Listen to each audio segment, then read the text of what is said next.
ሰላም ጤና ይስጥልን ክቡራትና ክቡራን ዩቲዩብ ቻናል ቤተሰቦች፣ ሰዓቱን አጫጭር ሰበር መረጃዎች ይዤ ቀርቤያለሁ። በርከት ያሉ ሰበር መረጃዎች ዩቲዩብ ላይ ሲጫኑ ቀደመው ለእናንተ የማስታወቂያ መልእክቴም ኖቲፊኬሽን እንዲደርሷችሁና ዜናዎችን በፍጥነት በየሰዓቱ ልዩነት እንድትከታተሉ የዩቲዩብ ቻናሌን ሰብስክራይብ በማድረግ የደወል ምልክቷን መጫን አትዘንጉም።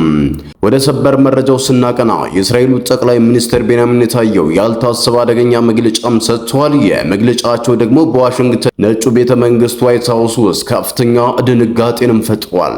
የአሜሪካው ፕሬዝዳንት ዶናልድ ጄ ትራምፕ በልደት ቀን ይደርሳል ብለው የጠበቁት ስምምነት በእስራኤል ጥቃት ምክንያት ኢራን አልፈልግም በማለቷ ለመጪው አርብ እንዲራዘምም ተደርጓል። ያንንም ተከትሎ ኢራን በሰጠችው መግለጫም እስራኤል ከሊባኖስ ምድር ለቃ እስካልወጣችና ሊባኖስን ማጥቃት እስካላቆመች ድረስ አልፈራረምም ብላለች። ኢራንን ተከትሎ ደግሞ የእስራኤሉ ጠቅላይ ሚኒስትር ቤንያሚን ኔታንያሁ ምሽቱን በሰጡት ጠንከር ያለ መግለጫ በፍጹም ሊባኖስ ማጥቃትን አላቆምም፣ በሊባኖስ ያሉ ወታደሮችም ላልተወሰነ ጊዜ አካባቢውን ለቀው አይወጡም፣ በያዙት ቦታ ላይ ይቆያሉ በማለት መናገራቸውን ተከትሎ ስምምነቱ ዳግም ደፍርሷል።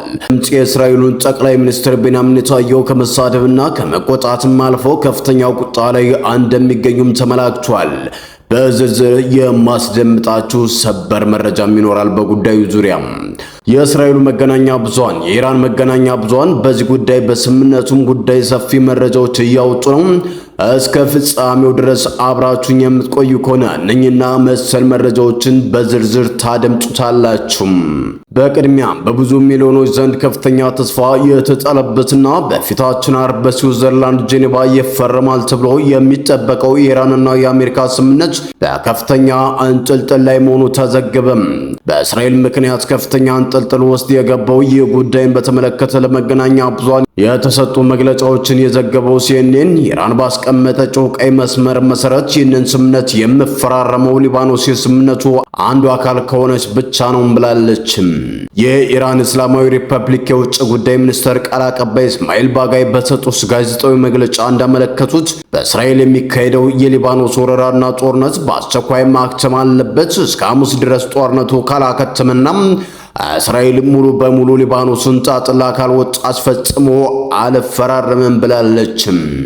እስራኤል በበኩሏ ደግሞ ሊባኖስን በፍጹም አልተውም፣ እስካሁን የያዝኳቸውን መሬቶችም አሳልፍ ለሊባኖስ አልመልስም ማለቷ ደግሞ ጥረቱን ዳግም አበብሶታል።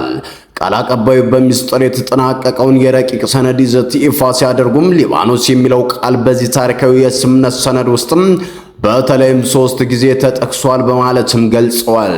ጦርነቱንም በቋሚነት በፍጥነት ማቆም ሲባል የሊባኖስን ግንባር ሙሉ በሙሉ እንደሚያካትት እንዲሁም የአገሪቱን ብሔራዊ ሉዓላዊነትና የግዛት አንድነትን ማክበር እንደሚገባም በግልጽም ተደንግጓል ብለዋል።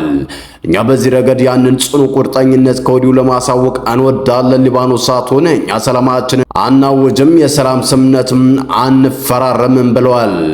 ወደፊትም የቀጠናውን ወታደራዊ እንቅስቃሴ በከፍተኛ ንቃትም እንመለከታለን ብለዋል። አክለውም ሲናገሩ እኛ እስራኤልንም ሆነ አሜሪካ ላይ ያለን ምንም አይነት እምነት የለም በማለትም ገልጸዋል። አሜሪካን በገባችው ቃል መሰረት እስራኤል ጥቃቷን ከሊባኖስ ላይ እንድታቆምና የሊባኖስን ምድር ሁሉ ለቃ እንድትወጣ ልታደርግ በስምምነቱ ግዴታ ተጥሎባታልም ብለዋል። በእስራኤል አገዛዝም ላይ ሆነ በአሜሪካ አገዛዝ ላይ ምንም አይነት እምነት የለንም፣ ነገር ግን የራሳችን ወታደራዊ መሳሪያዎችና ስልቶች አሉን። እስከዚያ ድረስ እጃችንን ከቃተው ላይ በፍጹም አይወርድም ብለዋል። በሌላ በኩል የአሜሪካ የኢራን ስምምነት መደረሱን ተከትሎ የእስራኤሉ ጠቅላይ ሚኒስትር ቤንያሚን ኔታንያሁ በትናንትናው ዕለት አመሻሹን በሰጡት የይፋዊ ጋዜጣዊ መግለጫ እንዳሉት ከአሜሪካው ፕሬዝዳንት ዶናልድ ጄ ትራምፕ ጋር ፍጹም ተቃራኒ የሆነና የቀጠናውን ተሰባሪ ሰላም የሚያናጋ መግለጫም ሰጥተዋል።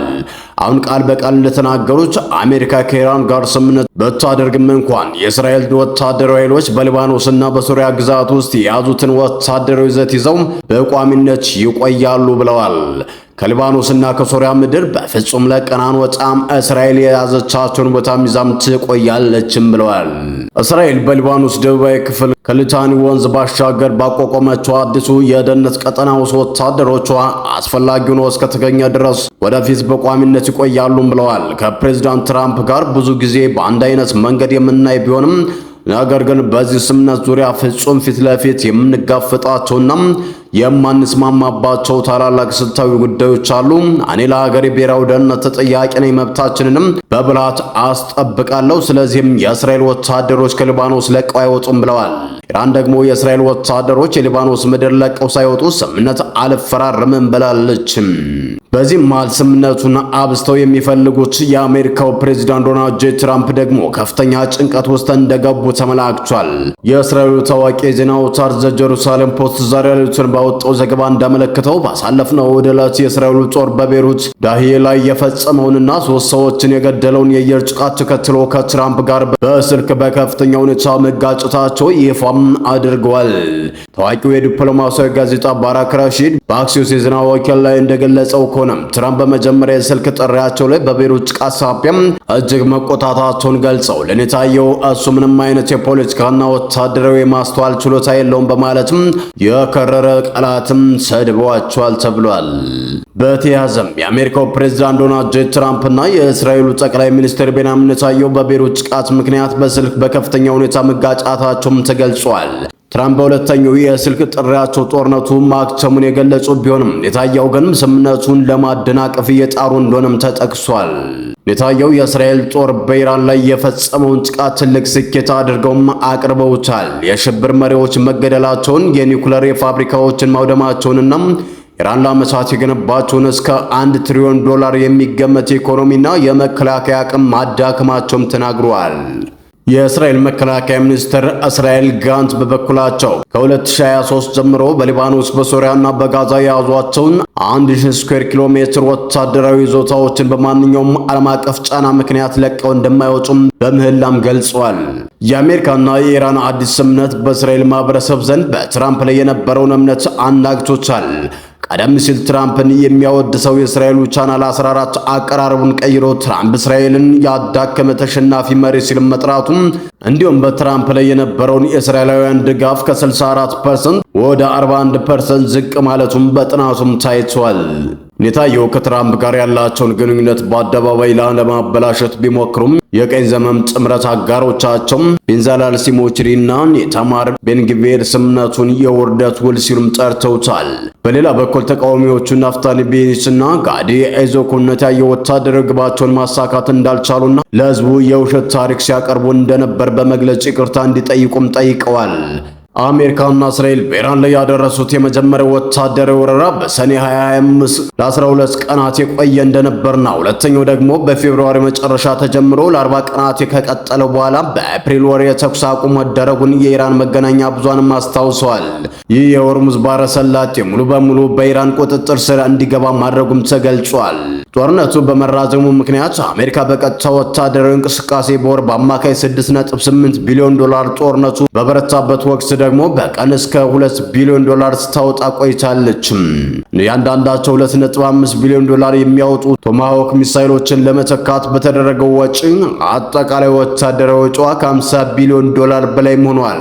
የሆርሙዝ መስመር በመዘጋቱ ምክንያት በአሜሪካ ውስጥ የነዳጅ ወጪ በ40% ጨምሯል። ይህ አሜሪካውያን ለነዳጅ ተጨማሪ $27.8 ቢሊዮን እንዲያወጡም አስገድዷል።